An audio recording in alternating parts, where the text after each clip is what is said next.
We are back with Giuliana Rancic. She, of course, is an E! News host, a member of its Fashion Police, and the star of her own reality show with her husband, Bill. And now she's out with a new memoir called Going Off Script. Giuliana, good morning. It's good to see you. So good to see you. Thanks, Lots Savannah. to talk to you about. Like I said before, I was a little shocked to find out about your rebel childhood. Yes. Really? Really?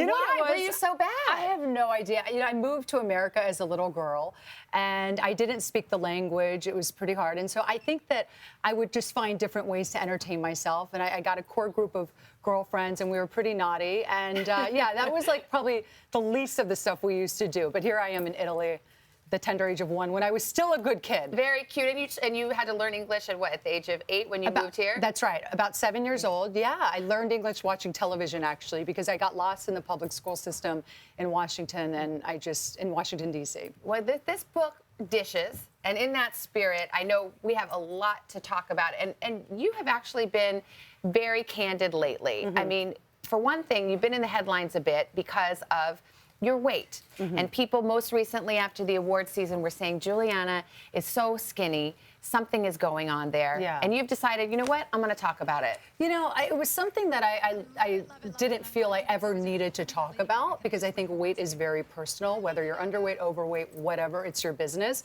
But it became distracting. You know, I would do a 2-hour red carpet show, and I would be so proud of these interviews, so many fun moments. And I would go on the internet afterwards just to see 99% of the comments about my weight and not about the interviews. And so I basically found it very distracting, and I thought, you know what, I think it's time to just tell the truth and tell people what's going on. Well, what is going on? Because you are, in fact, very, very thin. Yes. People think, do you have an eating disorder? I do not have an eating disorder. I never have had an eating disorder. So I want to be very clear about that.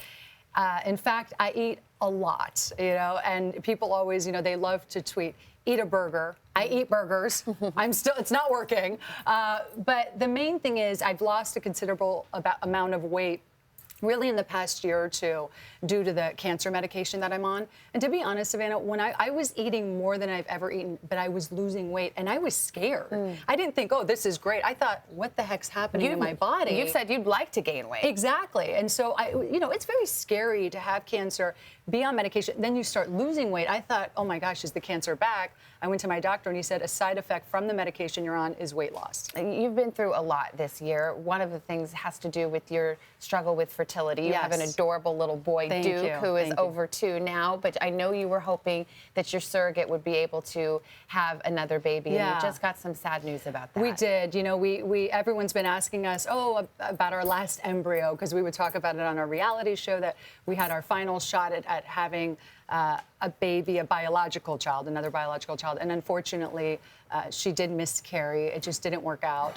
But that's okay. There are other options. I've always been open to adoption, even before we had issues. So we're definitely looking at our options. And let's talk about Fashion Police. Yeah. You guys are creating headlines for a lot of different reasons. Yeah. First of all, there was the entire exchange about Zendaya. Yes. And you had made a comment on the show that a lot of people perceived as racist, including Zendaya. You apologized for it.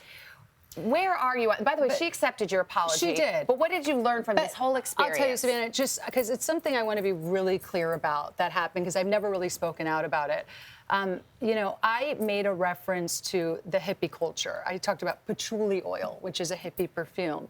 And in the editing process, some of the gestures I made, some of the things I said were taken out for time. So I made peace signs. I said bohemian twice. Those were taken out for time. And so when the joke aired, some people were offended by it. But I find racism reprehensible. I don't tolerate it at all, nor have I ever. And I think that's really important for me to get that out there, because that's been the hardest part of all of this, is that someone could believe that I actually would have racial undertones in the things I do. Absolutely not. Given the way it was edited, do you see why people took offense? I see why people took offense. I thought that the joke was not edited in the proper way, and that's just something I have to live with. But it's very important for me to just get out there and tell the real story. And I knew I would have my moment. But those darn headlines were so crazy for so long that I thought, let everything calm down, and then I can come out and tell the real story. I'm out of time, but Fashion Police coming back next fall? Yes, in September. And you'll be there. We'll see. Giuliana. Okay, there might be a little bit more to that. All right, thank you very much. That's our next interview, Savannah. Yeah, exactly. Appreciate it.